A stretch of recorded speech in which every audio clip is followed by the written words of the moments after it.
সালামু আলাইকুম। আশা করি সকলেই ভালো আছেন। মানিকগঞ্জ প্রজন্ম সংঘ পরিবারে আপনাদের সকলকে স্বাগতম জানাচ্ছি।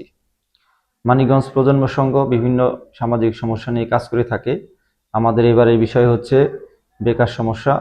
আমাদের আশেপাশে অনেক যুব সমাজ রয়েছে যারা বেকার ঘোরাঘুরি করছেন এবং অনেক ভাই রয়েছেন যারা পড়াশোনার পাশাপাশি চাচ্ছেন যে কিছু করবেন। তাদের জন্য আজকে মূলত আমাদের এই আয়োজন। সামনে আমের সিজন আসছে। মানিকগঞ্জ প্রজন্ম সংঘ এবার আপনাদের সকলকে আম খাওয়াতে যাচ্ছে। এই বিষয়ে কিছু কথা বলবো। আমাদের যেই সকল সদস্য রয়েছে আমরা প্রাথমিকভাবে সকলের সাথে একটা আলাপ আলোচনা করেছিলাম।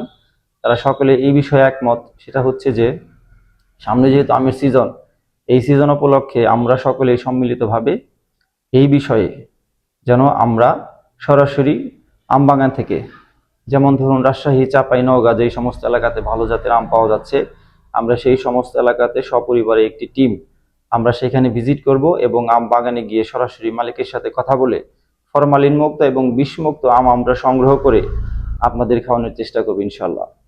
এতে কি হবে? দুইটি কাজ হবে একসাথে। সেটা হচ্ছে আমাদের যে বেকার সমস্যার সমাধান হবে এবং একটি উদ্যোগ হয়ে যাবে। আমরা যদি প্রাথমিক পর্যায়ে এই বিষয়ে যদি সফলকাম হই, ইনশাল্লাহ আগামীতে আমরা বড় ধরনের প্রজেক্ট হাতে নেব।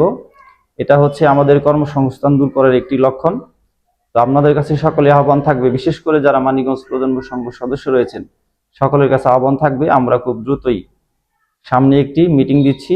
এই মিটিংয়ে আপনারা সকলেই অংশগ্রহণ করবেন এবং যারা আমাদের সদস্যের বাইরে যারা রয়েছেন আমাদের সাথে এই বিষয়ে একমত হচ্ছেন যে এই আমের বিষয় নিয়ে যারা কাজ করতে চাচ্ছেন তাদেরকে আমরা আহ্বান জানাচ্ছি, তারা আমাদের এই মিটিংয়ে অংশগ্রহণ করতে পারেন।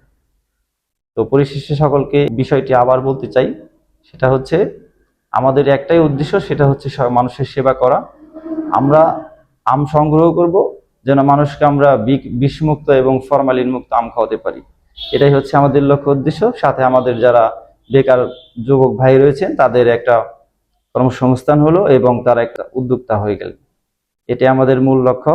আশা করি এই বিষয়ে আপনাদের সকলের সুপরামর্শ আমরা কামনা করছি এবং মানিকগঞ্জ প্রজন্ম সংঘর সাথে থাকার জন্য সকলকে আবারও ধন্যবাদ জানাচ্ছি। সকলেই ভালো থাকবেন। আসসালামু আলাইকুম ওয়া রাহমাতুল্লাহি ওয়া বারাকাতুহু।